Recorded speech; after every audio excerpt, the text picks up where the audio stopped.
Yang terkasih, kita sering mendengar atau bahkan menganjurkan orang lain untuk berpikir positif. Karena rupanya banyak orang terlalu fokus memikirkan apa yang negatif, sehingga terjebak pada sisi gelap, pada kekurangan dan kelemahannya. Tidak berkembang dalam hal yang baik, padahal dalam dirinya ada hal positif yang apabila diberdayakan dengan sungguh akan dapat mengubah hidupnya secara mendasar. Willie Nelson, seorang musisi Amerika, pernah berkata, "Begitu kamu mengganti pikiran negatif dengan pikiran positif, kamu akan mendapatkan hasil yang positif." Dan itulah yang dilakukan oleh Yesus terhadap Matius, seorang pemungut cukai yang dianggap pengkhianat bangsa dan orang bejat yang tak layak masuk rumah ibadat. Cap negatif pada dirinya itu diamini oleh Matius sendiri. Maka ia mengasingkan diri dari orang-orang Yahudi dan terus berpraktik sebagai antek-antek penjajah dengan menarik pajak, bahkan dianggap menagih lebih dari apa yang wajib dibayarkan oleh rakyat demi keuntungan sendiri.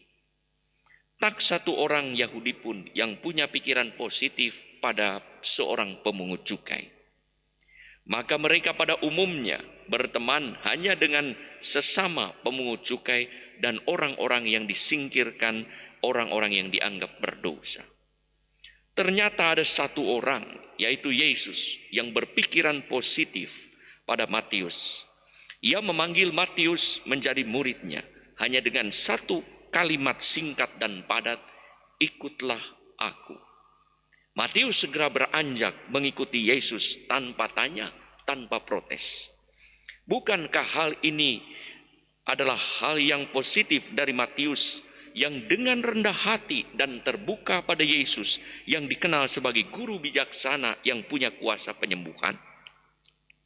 Lebih dari itu, Matius ternyata seorang yang rela meninggalkan segalanya termasuk mata pencaharian dan statusnya yang dianggap lebih tinggi daripada masyarakat Yahudi karena mendapat fasilitas istimewa dari pemerintah Romawi. Kita ingat peristiwa ketika seorang pemuda yang datang kepada Yesus, "Apa yang harus aku lakukan untuk memperoleh kerajaan Allah?" Yesus berkata, "Pergilah, jualah segala milikmu," dan ia pergi dengan sedih karena tidak mau melepaskannya. Matius begitu dikatakan, "Ikutlah aku," langsung pergi beranjak meninggalkan segalanya. Dan diketahui sejak saat itu ia tidak pernah lagi menjadi seorang pemungut cukai tetapi menjadi pengikut Yesus. Ia sanggup dan mau meninggalkan segalanya untuk mengikuti Yesus.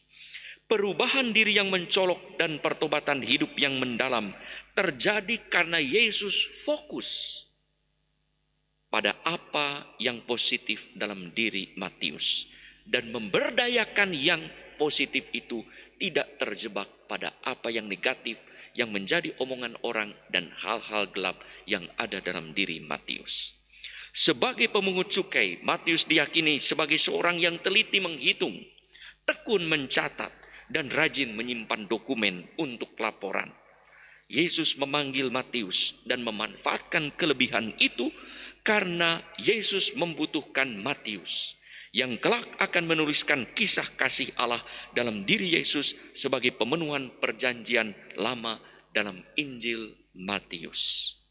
Saudara-saudari yang terkasih, tak jarang kita berlaku seperti kebanyakan orang yang berpikiran negatif terhadap sesama, bahkan terhadap diri sendiri, seperti Matius yang mengamini cap negatif terhadapnya dan hidup secara negatif pula.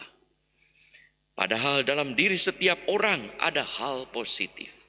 Sebejat-bejatnya orang ada hal positifnya. Sejahat-jahatnya orang ada kebaikannya. Segelap-gelapnya orang ada sisi terangnya. Apabila dalam diri orang yang tidak jahat, apalagi kalau dalam diri orang yang tidak jahat dan tak bejat, tentu ada banyak hal positif yang bisa diberdayakan hingga mengubahnya menjadi lebih baik lagi. Ingatlah bagaimana Allah menciptakan kita sangat baik adanya. bahkan sesuai dengan gambar dan rupa Allah. Marilah kita fokus pada apa yang positif, baik pada orang lain maupun pada diri sendiri, hingga kita bisa dengan rendah hati seperti Matius, mau menerima panggilan Yesus untuk hidup lebih baik dan beranjak pergi, bangun dari akar dosa, dari sumber masalah yang menyebabkan orang itu terasing dan jauh dari Allah, yang menyebabkan hidupnya terjebak dan terjerat dalam dosa. Yesus juga menghampiri kita dan mau fokus pada apa yang positif dalam diri kita. Semua orang berdosa, karena itulah Yesus datang. Aku datang bukan untuk orang benar, tetapi orang berdosa. Siapakah yang benar? Tak ada seorang pun yang benar.